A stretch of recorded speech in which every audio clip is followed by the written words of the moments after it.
Halo teman-teman, kembali lagi bersama channel Wah, waktunya bahas anime dan manga. Di video kali ini, gue akan bahas sebuah pembahasan yang menarik, bahwa selama ini kita tahu kan Orochimaru mendambakan sekali kehidupan abadi, kehidupan selamanya. Terus, kalau gitu, kenapa dia nggak jadi pengikut ajaran Jashin agar bisa hidup abadi, nggak bisa mati layaknya Hidan? Ayo, kenapa ya? Oke, tanpa basa-basi, kita akan langsung bahas aja ya. Check it out. Alasan yang pertama adalah karena Orochimaru ingin jadi dewa, bukan jadi pengikut dewa. Seperti yang kita tahu, dari dulu Orochimaru berusaha menggapai impiannya untuk menjadi abadi dengan cara melakukan berbagai macam eksperimen mengerikan yang pada awalnya dilakukan kepada anak-anak Konoha yang diculik, maupun pada akhirnya dilakukan kepada dirinya sendiri. Dan semua itu dilakukan dengan cara trial and error, gagal coba lagi, terus begitu sampai ketemu formula yang pas. Yang mana itu dilakukan oleh dirinya sendiri dengan mempelajari berbagai pengetahuan tentang jutsu-jutsu yang ada. Yang artinya, dia tuh mau mendapatkan keabadiannya dengan tangannya sendiri, dengan caranya sendiri. Karena emang sifatnya seperti itu, sifatnya dia sebagai ilmuwan yang gila. Lagian berbicara dengan ilmuwan ya, di dunia nyata banyak juga kok ilmuwan yang ateis atau tidak percaya terhadap Tuhan dan segala ajaran agama yang ada. Yang dimana kemungkinan besar Orochimaru juga seperti ilmuwan tersebut. Dia berpikir ajaran-ajaran, sekte-sekte tertentu itu cuma omong kosong, gak perlu dilakuin karena gak bakal terkabul juga keinginannya. Karena menurut dia yang bisa dilakukan untuk menggapai impiannya adalah tidak lain tidak bukan dengan tindakannya sendiri sebagai makhluk yang mempunyai akal. Oke, alasan yang kedua adalah karena dia tidak tahu kalau Jashin dan ajarannya itu ada. Kenapa kok nggak tahu?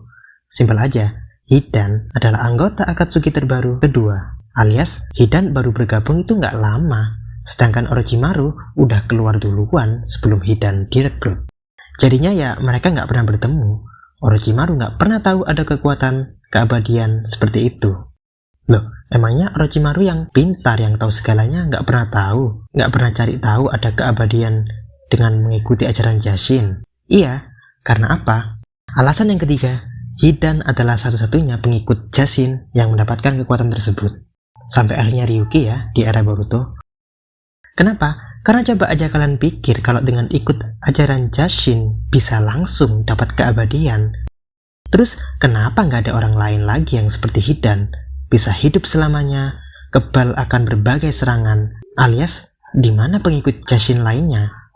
Harusnya dengan tubuh abadi seperti itu, ditambah dengan pokok ajaran Jashin tentang kerusakan, kehancuran, dan kematian adalah segalanya. Terus kenapa nggak ada serangan dari pengikut Jashin kepada orang-orang di seluruh desa? Kok cuma ada Hidan doang di era Naruto? Ya karena yang sukses ritual keabadian dari Jashin ya cuma Hidan. Satu-satunya yang mempunyai kekuatan keabadian di antara para pengikut Jashin lainnya saat itu.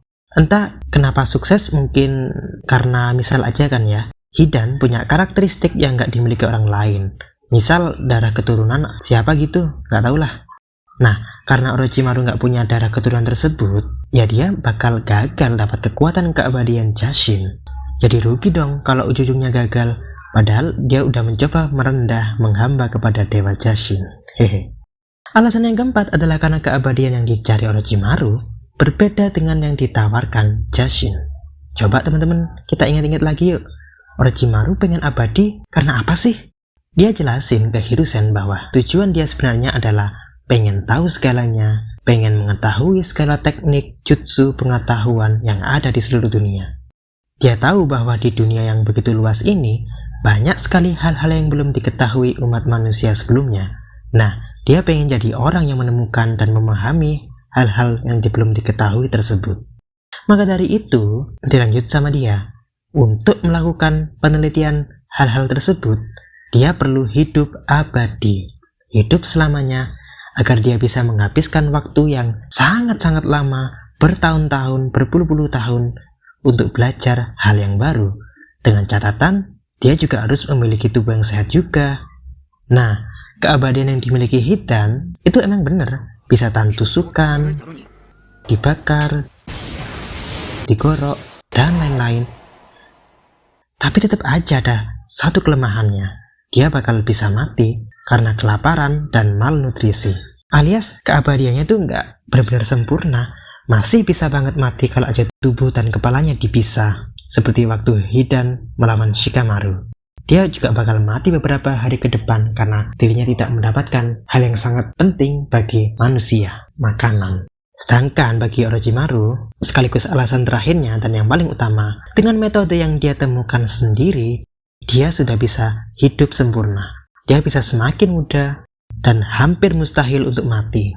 Karena apa? Dengan jutsunya, Fushi Tensei dan Kaija Hoin, dia menanam tanda kutukan ke banyak orang. Apabila dia dibunuh, dia masih bisa hidup lagi melalui tanda kutukan di orang-orang lain yang udah dia tanam. Seperti halnya ketika Sasuke menghidupkan Orochimaru melalui tanda kutukan yang ada pada Anko.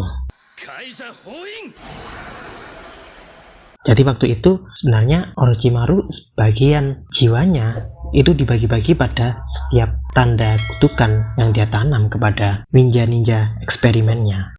Dan dengan melakukan jutsu pembalik cycle, maka Orochimaru bisa hidup kembali dari tanda-tanda tersebut. Dan juga hal yang terpenting lainnya adalah pada akhirnya dia menemukan tubuh yang sangat sempurna yang selama ini ia cari-cari, yaitu tubuh Zetsu putih yang digabungkan dengan sel Hashirama, yang membuat dia bisa memiliki regenerasi tingkat tinggi, jutsu elemen kayu, serta bisa hidup tanpa harus makan dan minum. Tercapai deh keinginannya untuk hidup abadi yang sesuai dengan impiannya agar dia terus bisa melakukan penelitian untuk menemukan pengetahuan-pengetahuan yang tak terbatas. Jadi itu ya teman-teman alasan kenapa Orochimaru nggak mendapatkan keabadian dengan cara menjadi pengikut ajaran Jashin. Karena kalau kita telusuri lebih lanjut lagi, keabadian yang dia raih dengan tangannya sendiri jauh lebih menguntungkan daripada ikut ajaran sekte-sekte nggak jelas, yang dimana dia juga harus tunduk kepada ajaran Jashin, yang jelas nggak sesuai dengan filosofi hidupnya yang ingin hidup bebas. Bener nggak teman-teman? Oke, cukup sampai di sini pembahasan videonya ya. Jangan lupa like dan subscribe, serta klik lonceng biar nggak ketinggalan video-video berikutnya. Karena di channel ini masih akan banyak membahas tentang Boruto maupun anime dan manga lainnya. Jadi, stay tune ya. Terima kasih. Salam WWBA.